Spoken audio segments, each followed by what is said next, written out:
tokko sa'a 24 keessatti afaan dilee sanaa seeqaa jechuudha. Garuu immoo inni nama hedduu hojjaa soorii qaba. Nama mata meeqa isaatii as keessaa hojjaa soo kan maallaqa ergisiistuu qaban dhalaan jechuu as keessaa.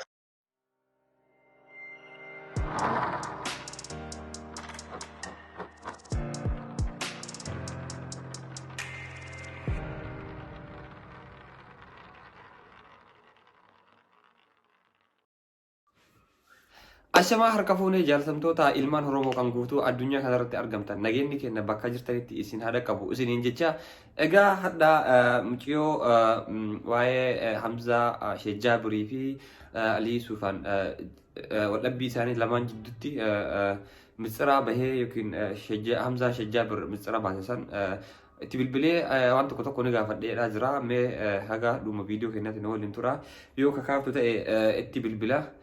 Me na waliin tura. Ni wasili kuzitina rabbina irkite famsa ramzani maallaqa qabatee fiinsaaya. Wantitina meeqa keessa jira minasiya. Ati koye jalqaba yeroo waliin isii waliin mari'attu jechuun akkuma saahibaatitti bireetitti haasofsiiftee moo waliin jala jettanii bakka takka nuti bara nuti saahiba waliin janaan jenne nuti wajjumaan silkii ishiin ni barreessitiif akka nama ishiin tana dura waan wajjaasottee turte akka naa himtutti alii kana wajji. Barreeffaman taane kan sheekaanin saalfadda inni kun sheekaan jaanini barreessii alii nafaan akkanaa fadhaa waan akkanaa ni fadhaa itti barreeffama kan barreessitiif gizee guyyatti tara shaniin fadhaa kaja'u kan isiin kana dura jana jettee beektis? Jana jettee turse guyyatti tara shaniin fadhaa waan ani hin beekne faa maarree ni qabda biyyoonni akkanaa maalee gideen jeen eeniin qabajii waan akkanaati naaf himtiin nama wajjaasee ture ishii wajjaasottee turte akkanaa himtutti naa himte afaan ishiitiin naa himte. Ati jechuun ishee jabaayee waliin asosee turte ati kana dura? Wajjidhaa sunni guyyaa tokkoon akkas godhata sunis rabbiin isa haqaa jirsu. La akkamitti guyyaa tokkoon akkami haasa inni guyyaa tokko ganama halkan sa'a kamsaanatti dhufe. Sa'a kamsarraa haga ilaa galgala guyyaa oollee zurii kanaatti asiriin dabree makriibni dabree halkan sa'a arba halkan sa'a ashraa sa'a ashar itinaasharii kanatti qiyyaan addumaan baan silkiin tiyyaa chaarjara irraan buune waan ta'e ajaa'iba. Guyyaa tokko sa'a 24 keessatti afaan dilee sanaa seeqaa jechuudha. Garuu immoo inni nama hedduu hojjaa soorii qaba. Nama mata meeqa isaatii as keessaa hojjaa soo kan maallaqa ergisiistuu qaban dhalaan jechuu as keessaa kan hin beekun jechuudha. Maaltu nama hin qaanyeessu iyyatiin dhiisa malee qaban san hundarratti galaafatuu dhiisee rabbiin fidee anarraan galaafachiisee dhaalameeti. Isin amma garuu mistira kana muciyyoon walii galanii ishee Hamzaan baase moo?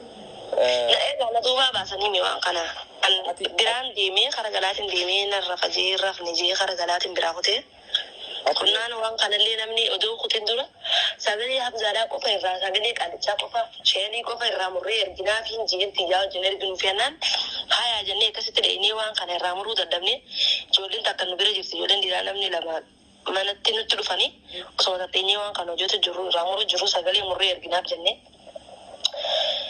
Ijoolleen dhuftee yaa'oonni akkanaa kun gaariidha waan akkanaa kan dhiisaa jaanii. Akkasitti ijoolleen sun obboleessa keessanii biyyoota kale daldalaa jirti bultii qabu. Yaa'oonni akkanaa kun gaariidha miti. Illee isallee saaxilinadha dhiisaa fi erginaaf ijaan. Hayaa illee ni teechi Hamzaa irraa cufannee silkii irra cufannee dhiifnee waan kana kalaa sangaleetiin jira kara galaa kuteetiin jira. Uni dureessa waan kana akka ishiin hin goone keessaa isisaa kalaasan biraa kuteetiin jira jeetiin itti dhaammadhee biraa kutee wallaahi wabillaa hin erginii fi jeenini. Garuu naguba waan ishee ergisiise Allahu alam gaa maallaqa nyaatti hin jaabara. Shejjaabiriin qara eenyu waliin haasa mucoonsu waliin haasutti turte? Ani hin beeku Hamzaa Shejjaabir wal jaataanii waliin hin beeku bakkuma isaa akkuma itti ergitee na dhibu jira waan kana akkamitti itti ergitee jettu hin jira. Waan kana jechuun nama Alii Suufiyaanii fi Hamzaa Shejjaabir kan akka nama wal lola qabaachuu jaraa beekutu waan kana dalaga beekte. Lammaffaa Hamzaa Shejjaabir waliin nama haasa'u yookiin isatu yookiin akka rikoonni waraabamee bira gahu godhe kana nama beekaa waan tokko garuu kana fakkaate jechuudha. Akkasitti kasaaree haa. Ati inni jechuun nama baasanii beektaa qabatamaa sii kana baasee yookiin nama kana baasee. Rikaardii nama baasee. Rikaardii namni baasee olaantuu baasee. Olaantuun amanteetti garuu qabaase. Itti akkamitti itti nama inni silaa. Asi waliigalteedhaan rikoordii kana waraabdan moo silkeen nurra waraabde? Silkee sirriitti waraabamte. Waliigalteedhaan. Ina kata garu yoro si suara bile. Ina arga gidi waraabdu maal fi nagar laanti godhete amantaa uttira waraabini ennaan ini yoo inni waan takka jee tanaa sodaachifnaa naan jette.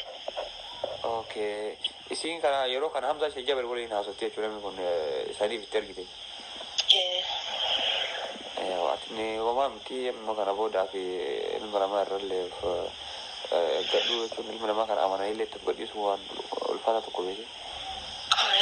Waaqayyoon duraan jiraatu roqobaatiitiin jiraatu jira waanuma isaanitti raayyeessan. Wama miti kana irra gaatini surraa jiru makee jiraadhu kun wamaa yaada takka illee ittiin ta'ini.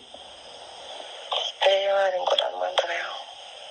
Gasi kun wama miti bakka isa laawwan bahe takka bahe gasi atillee jechuun amma tokko argaa jirra liibii irratti ofirra haqa jiru baaste atillee haqa jiru baastuun siif bareeda.